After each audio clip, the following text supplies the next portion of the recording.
What's going to be the future of Gaza? That's a question on a lot of people's mind and has been for a while. The United States is going to play a role in what that looks like, how that develops. In particular, the U.S. as ambassador to Israel. And so check out this clip of the Senate hearings of Mike Huckabee, who is still going through the confirmation process. And he lays out his ideas and in the discussion over here as to how he sees the future of Gaza. So let's watch this clip together, and then we'll talk about it. But before you do, hit that subscribe button over there in the corner. We'd love to stay in touch. Check this out. Governor Huckabee, do you agree that the U.S. should hold all terrorist groups who played a role in October 7th accountable for the atrocities? Senator, a wonderful question, because I feel like that this is one that everyone, Democrat, Republican, and the fact that you have bipartisan support to introduce that bill is very significant. I cannot imagine under any circumstances that any right-minded person would find it acceptable to support or to even acknowledge that there was justification in any way for the massacre of innocent civilians on October the 7th. If I'm confirmed, I will be absolutely clear to carry the president's policies. They have been clear that Hamas will have no future in Gaza. It can't. This was not simply a cold-blooded murder in which people came across the borders and shot innocent people. They massacred them. And they did it in the way that was most physically painful and in the way that was most personally humiliating. And worse, they videotaped themselves doing it because they were proud of it, and they published it with pride. And they announced repeatedly that they would do it again. Hamas is not a government, it's not a standing army, it is a terrorist organization, and they acted like it. And they must be treated as such.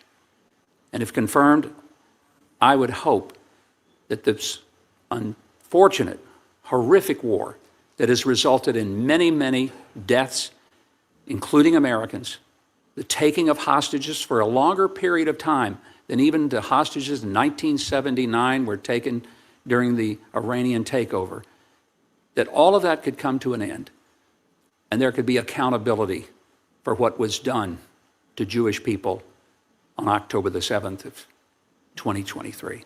So I take by your answer, I can have your commitment to work with me on this piece of legislation that will properly hold the People's Resistance Committees accountable and properly sanctioned and designated. Is that fair? Senator, unflinchingly, I commit to you to do that very thing. Great, thank you.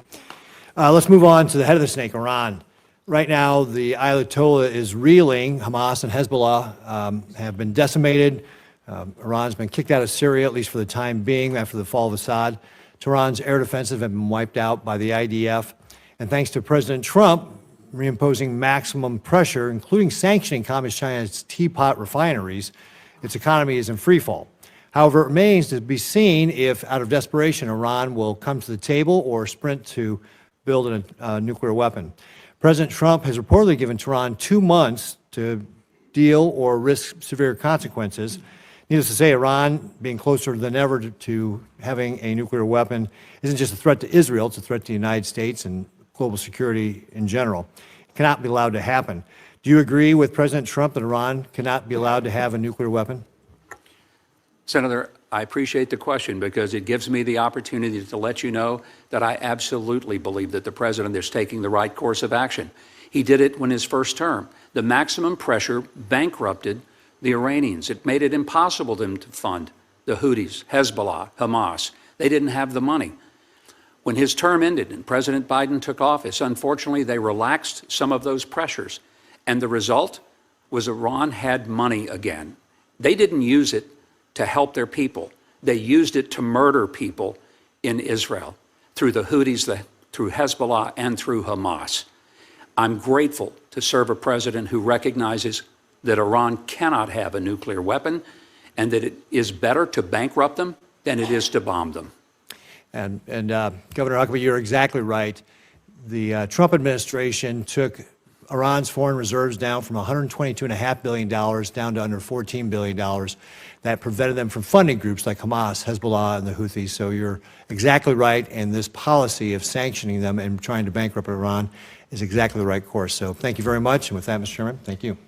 Certainly the head of the snake in all of this, when we're talking about Gaza and Hamas and Hezbollah, the head of the snake is Iran. And as was correctly pointed out by Governor Huckabee over here, that the correct way to deal with it is to go after Iran. Now, going after Iran doesn't mean American boots on the ground, doesn't mean necessarily even Israeli strikes. It could mean bankrupting them. But whatever the case may be, Iran needs to be dealt with as the head of the snake in order to transform the region into a more likely abode for lasting peace in that region. If you like this content overall, hit that subscribe button over there in the corner. We'd love to stay in touch. Take care.